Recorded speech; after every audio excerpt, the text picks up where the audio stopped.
भगवान पर विश्वास की कहानी। श्यामनाथ शहर की एक छोटी सी गली में रहता था। वह दवा की दुकान चलाता था। सभी दवाइयों की उसे अच्छी जानकारी थी। पूरी दुकान खुद संभालता था, इसलिए कौन सी दवा कहाँ रखी है उसे अच्छी तरह पता था।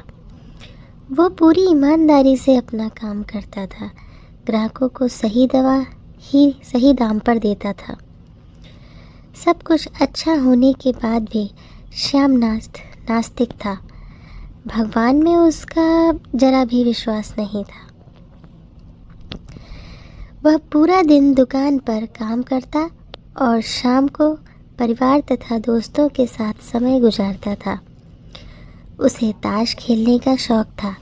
जब भी टाइम मिलता दोस्तों के साथ ताश खेलने बैठ जाता था। एक दिन वह दुकान पर था, तभी कुछ दोस्त आए और तभी भारी बारिश भी शुरू हो गई। रात हो गई थी, लेकिन सभी बारिश थमने का इंतज़ार कर रहे थे। बिजली भी चली गई थी। बैठे बैठे क्या करें, सोचा मोमबत्ती की रोशनी में ताश ही खेल लेते हैं। सारे दोस्त दुकान में ताश खेलने बैठ गए। सभी ताश में मगन थे। तभी एक लड़का दौड़ा दौड़ा आया। वह पूरी तरह भीग चुका था। उसने जेब से दवा की एक पर्ची निकाली और श्यामनाथ को से दवा मांगी। श्यामनाथ खेल में मगन था। उसने पहली बार में तो ध्यान ही नहीं दिया। तभी लड़के को ज़ोर से आवाज़ देते हुए कहा, मेरी माँ बहुत बीमार है। सारी दवा दुकानें बंद हो गई हैं। एक आपकी दुकान ही खुली है। आप दवा देंगे तो मेरी माँ ठीक हो जाएगी। श्यामनाथ आधे अधूरे मन से उठा, पर्ची देखी और अंदाज से दवा की एक शीशी उठाकर उसे दे दी। पैसे काटकर लड़के को लौटा दिए। लड़का भागते हुए चला गया। तभी बारिश थम गई। श्यामनाथ के दोस्त चले गए और श्यामनाथ भी दुकान बंद करने लगा। तभी उसे ध्यान आया कि रोशनी कम होने के कारण उसने गलती से लड़के को चूहे मारने वाली दवा की शीशी दे दी है। श्यामनाथ के हाथ पांव फूल गए। उसका दिल ज़ोर ज़ोर से धड़कने लगा। उसकी 10 साल की नेकी पर मानो जैसे ग्रहण लग गया। उस लड़के के बारे में वह सोचकर तड़पने लगा। सोचा यदि वह दवाई उसने अपनी बीमार माँ को देगा तो वह अवश्य मर जाएगी। लड़का भी बहुत छोटा है ने के कारण उस दवाई को पढ़ना भी नहीं जानता होगा। एक पल वह अपनी इस भूल को कोसने लगा और ताश खेलने की अपनी आदत को छोड़ने का निश्चय कर लिया। पर यह बात तो बाद के बाद देखी जाएगी। अब क्या किया जाए। उस लड़के का पता ठिकाना भी तो वह नहीं जानता। कैसे उस बीमार माँ को बचाया जाए। सच कितना विश्वास था उस लड़के की आंखों में। श्यामनाथ को कुछ सूझ नहीं रहा था। घर जाने की उसकी इच्छा अब ठंडी पड़ गई। दुविधा और बेचैनी उसे घेरे हुए था। घबराहट में वह इधर उधर देखने लगा। पहली बार उसकी नज़र दीवार के उस कोने में पड़ी जहाँ उसके पिता ने जिद करके भगवान श्री कृष्ण की तस्वीर दुकान के उद्घाटन के वक्त लगाई थी। तब पिता ने कहा था, भगवान की भक्ति में बड़ी शक्ति होती है।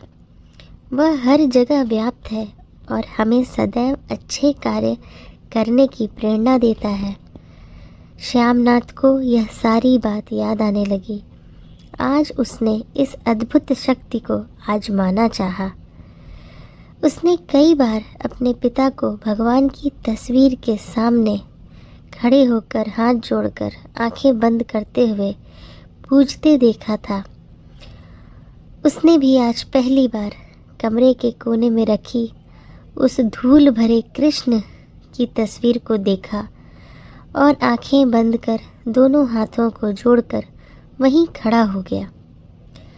थोड़ी देर बाद वह छोटा लड़का फिर दुकान में आया। श्यामनाथ के पसीने छूटने लगे। वह बहुत अधीर हो उठा। पसीना पोंछते हुए उसने कहा, क्या बात है बेटा, तुम्हें क्या चाहिए? लड़के की आंखों से पानी छलकने लगा। उसने रुकते रुकते कहा, बाबूजी, बाबूजी, माँ को बचाने के लिए मैं दवाई की शीशी लिए भागे जा रहा था। घर के करीब पहुँच भी गया था। बारिश की वजह से आंगन में पानी भरा था और मैं फिसल गया। दवाई की शीशी गिरकर टूट गई। क्या आप मुझे वही दवाई की दूसरी शीशी दे सकते हैं बाबूजी? लड़के ने उदास होकर पूछा। हाँ हाँ, क्यों नहीं? श्यामनाथ ने राहत की सांस लेते हुए कहा, लो यह दवाई। पर उस लड़के ने दवाई की शीशी लेते हुए कहा, मेरे पास तो पैसे नहीं हैं। उस लड़के ने हिचकिचाते हुए ये कहा। श्यामनाथ को उस पर दया आई। कोई बात नहीं, तुम यह दवाई ले जाओ और अपनी माँ को बचाओ। जाओ, जल्दी करो। और हाँ, अब की बार ज़रा संभल के जाना। लड़का, अच्छा बाबूजी, कहता हुआ खुशी से चल पड़ा। अब श्यामनाथ की जान में जान आई। भगवान को धन्यवाद देता हुआ अपने हाथों से उस धूल भरे तस्वीर को लेकर अपनी धोती से पोंछने लगा और अपने सीने से लगा लिया। दोस्तों, भगवान में विश्वास होने लेकर के इस कहानी आपको कैसी लगी कमेंट करके ज़रूर से बताएं। और वीडियो पसंद आई हो तो प्लीज़ लाइक करें और चैनल को सब्सक्राइब करें। Thank you.